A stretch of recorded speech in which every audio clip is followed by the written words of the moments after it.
Hello friends, welcome back to trading with peace. इस video में हम बात करेंगे लॉयड स्टील के शेयर को लेके। आप लोग देखोगे 3 आवर्स के टाइम फ्रेम पे स्टॉक अच्छा खासा परफॉर्म कर रहा है विद मल्टीपल चार्ट पैटर्न। ये स्टॉक अच्छे से ट्रेड कर रहा है 3 आवर्स के टाइम फ्रेम पे। और जब मैंने इसको 1 वीक और मंथ के हिसाब से देखा तो I find this stock good. तो चलिए शुरू करते हैं। क्या इसमें मेरे को चार्ट पैटर्न नज़र आ रहे हैं और क्या क्या इसमें अपॉर्चुनिटी नज़र आ रही है। तो अगर आप लोग देखोगे फ्राइडे के ट्रेडिंग सेशन में इस स्टॉक ने अच्छा खासा परफॉर्म किया और हाईएस्ट अच्छे खासे ट्रेड वॉल्यूम के साथ अच्छे खासे प्राइसिंग के साथ स्टॉक ऊपर की तरफ क्लोज हुआ। तो आप लोग देखोगे कि आपके सामने जो इमीडिएट इसका रेजिस्टेंस है, अभी इसका जो रेजिस्टेंस आपके सामने जो इसके प्रीवियस हाइज हैं जो कि 28.97 के करीब है, और अभी जो इसने लो लगाया है यानी रिसेंट में जो इसने एक रेंज लगाई थी लो की, वो थी इसकी 12। तो 12 से 22 स्टॉक हो चुका है। और अब क्या अपॉर्चुनिटी है वो हम बात कर लेते हैं। अगर हम सबसे पहले इसमें ट्रेंड एनालिसिस की बात करेंगे तो हम अगर इसमें ट्रेंड एनालिसिस करते हैं तो आप लोग देखोगे कि स्टॉक एक अच्छे खासे ट्रेंड को फॉलो करता हुआ स्टॉक ऊपर की तरफ निकल रहा है।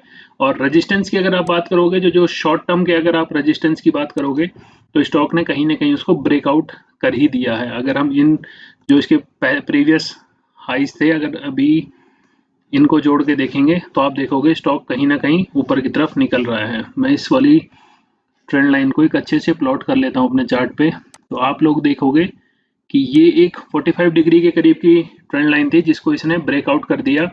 और आप अगर मेरे साथ पुराने जुड़े हुए हैं तो आपने देखा भी होगा, मैं अक्सर इस चार्ट पैटर्न की बात करता हूँ कि जहाँ से एक बार स्टॉक जो ये स्प्रिंग जैसा बनता है, कई लोग इसको ट्रायंगल चार्ट पैटर्न कहते हैं, तो जब यहाँ से ब्रेकआउट या ब्रेक डाउन देता है स्टॉक तो अच्छा खासा मूवमेंट करता है। आपने देखा स्टॉक आया, सपोर्ट लेने के बाद फिर से ब्रेकआउट किया, फिर से रेजिस्टेंस जो इसकी प्रीवियस रेजिस्टेंस था उस पर सपोर्ट लेके स्टॉक ने बाउंस किया है। तो इट मीन्स अब इसकी तरफ हमारे पास क्लियर कट इसके जो है हमारे पास क्लियर कट लग चुका है कि स्टॉक ने ब्रेकआउट दे दिया है on a day time frame. Month में अगर आपको मैं दिखाना चाहूँ इसको तो आप लोग देखोगे कि स्टॉक ने अच्छा खासा परफॉर्म भी किया था मंथ वाइज। और अगर मैं थोड़ा सा चार्ट इसको छोटा कर देता हूँ तो अभी जब मैं इसकी चार्ट एनालिसिस कर रहा था तो मुझे नज़र आता है इसमें एक कप, और अगर ये हैंडल बना देता है तो वो एक सोने पे सुहागा वाली बात हो जाएगी।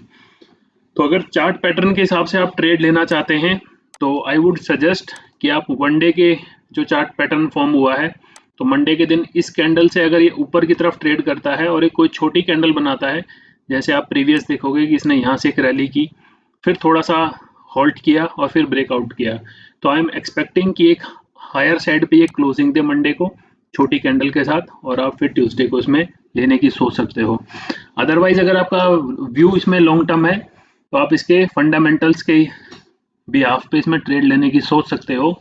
But I have one point which I will call out at the mid of this video. Market cap आप देखोगे 2185 करोड़ का मार्केट कैप है कंपनी का, 24 करोड़ का इसके पास डेट है। रिजर्व देखोगे आप 75 करोड़ का इनके पास रिजर्व है। आरओसी आरओई सेल्स ग्रोथ सब कुछ आपको पॉजिटिव दिखेगी। 22 रुपये का शेयर है और वो भी डिविडेंड देता है। और कर्जा कम है, प्रमोटर्स की होल्डिंग है 57.7%, but out of that 1.73% is placed bye them. और जो एक बात है आपको बताने की वो ये है कि इसका बुक वैल्यू है 1.76। तो आप ये मत सोच के चलना कि इस बुक वैल्यू का शेयर आपको 300-400 के करीब ट्रेड करता मिलेगा, बट आप इसमें कुछ स्विंग ट्रेडिंग कर सकते हो अगर आपको ये चीज़ें समझ आती हैं।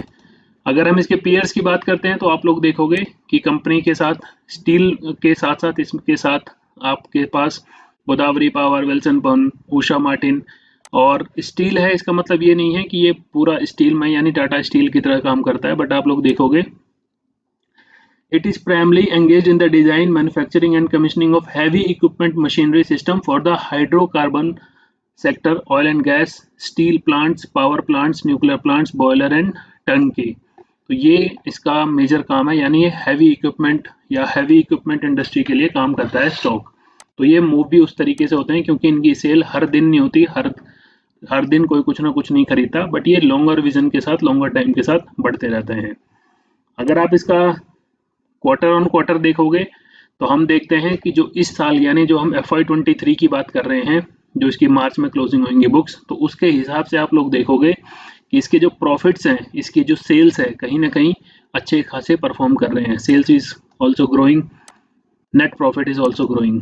P&L की बात करते हैं तो मार्च 2022 में जो इसने P&L अपने बुक्स में पोस्ट किया है, नेट प्रॉफिट जो था 6 करोड़ का कंपनी ने अपनी बुक्स में प्रॉफिट पोस्ट किया है, which is highest ever in previous 10 to 11 years. साथ ही साथ FY23 यानी जो मार्च 23 का जो रिजल्ट पोस्ट होगा, I am anticipating, I am assuming कि वो ज़्यादा ही होगा, क्योंकि हमारे पास ऑलमोस्ट 17 करोड़ का 17.5 करोड़ का प्रॉफिट अभी तक बुक्स में आ चुका है। तो लेट्स सी मार्च ये कैसे क्लोज करते हैं।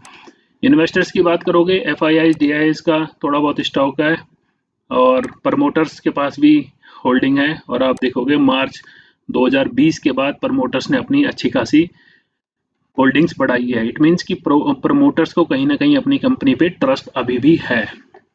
तो इन सब चीज़ों को देख के अगर आपको लगता है कि सब चीज़ें आपके फेवर में आ रही हैं, अगर आप इसमें खरीदना चाहते हो स्टॉक को, तो आप खरीद सकते हो अपनी एनालिसिस के साथ। अगर मेरी एनालिसिस आप कंपेयर करोगे, तो अगर आपको लगता है कि चीज़ें ठीक हैं, then you can initiate your trade. But trade मैं आपको यही सजेस्ट करूंगा, अगर आप मंडे को करो, ट्यूसडे को करो, फरवरी में करो, जब भी करो, तो जो भी आप जिस कैंडल के बाद आप ट्रेड ले रहे हो, एटलीस्ट उस कैंडल के नीचे, नहीं तो जो स्विंग था, जिस स्विंग पे आपने देखा कि जैसे स्विंग होता है, ये किस स्टॉक ने ऐसे स्विंग लिया, तो ये स्विंग के अगर ऊपर निकलता है स्टॉक या इससे नीचे आएगा, तो मैं इससे एग्जिट कर जाऊंगा। तो stop loss will be your best friend in the stock market. अगर आपने यहाँ तक वीडियो देखी है, thank you so much. Don't forget to hit the like button. Bye bye.